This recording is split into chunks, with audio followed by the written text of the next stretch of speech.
mezemte bantu banje, it's your boy again. Nongeye kubagarura update yirukanka rwose imeze neza uyu munsi ni nk'ibisanzwe n'amakuru ya entertainment ashyushye kandi aryoshye. You know what it is. Ni nk'ibisanzwe, this is Teta TV again. Please subscribe ubundi tubane muri aya makuru ya entertainment every day. As I told you, the entertainment news updates everywhere you go.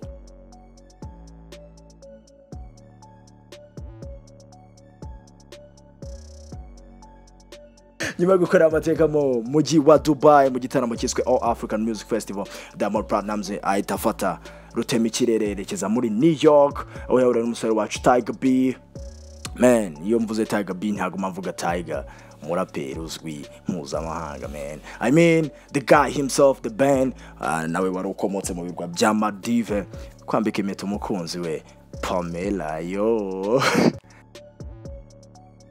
Nyuma yo kugaragara mu kabyiniro kw'abasore bombi bamena amafaranga ku bakobwa sha abandi bana sha, nyuma yo kumenaho amafaranga, the band yafise afata umwanzuro ati urabizi the guy agomba kubakora album yanjye kabisa. Amakuru dufite yizewe nuko Diamond Platnumz na the band kora bigeze kure cyane. Uyu munsi uyu musore uri kubarizwa muri Tanzania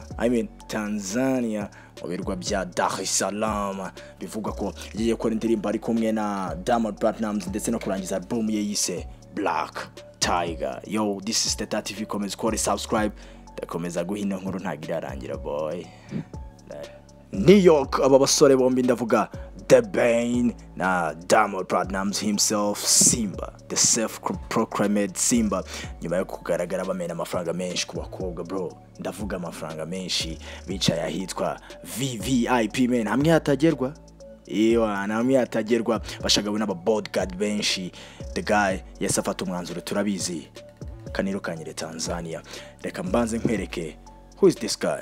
Amakuru atugera haravuga ko Bob Pro, the mixing and the master himself, niba utazi Bob Pro ndakubwiza ukuri kutazi umuziki nyarwanda. The guy bivugwa ko kuva umwaka ushize wa 2020 indirimbo hafi 90% rozi masteringa nyarwanda. Ndabizi ujya wumva kano kitwa Bob Pro on the mix. The guy amakuru atugera haravuga ko nabone muri Tanzania mu gukora kuri album ya The Band iriho South Soul, Diamond Platnumz, yo man, n'abandi benshi cyane. Abantu bavuga ko Tiger B yazimye. Mutipa duhishe byinshi wallahi, mutipa duhishe byinshi cyane. Nyuma yuko Bob Pro avuze atangaje amakuru yuko collab ya The Band na South Soul yarangiye agana mu mpera zo mwaka 2020. Today ari muri Tanzania kabisa gukora ku ndirimbo Diamond Platnumz na The Bane nkuko biri kuri album ya Black Tiger.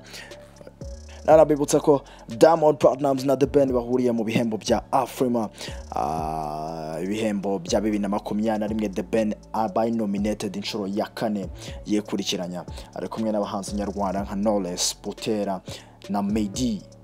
Bro, no kwitegura ibintu binini cyane. At the end of this year, The Bane nkuko aherutse kubivuga, album yiteganyije gusohoka uyu mwaka cyangwa umwaka mu ntangiriro z'umwaka ukurikiyeho. This is Teta TV again. Please subscribe. Bana natwe buri munsi kabisa mu makuru ya entertainment and updates.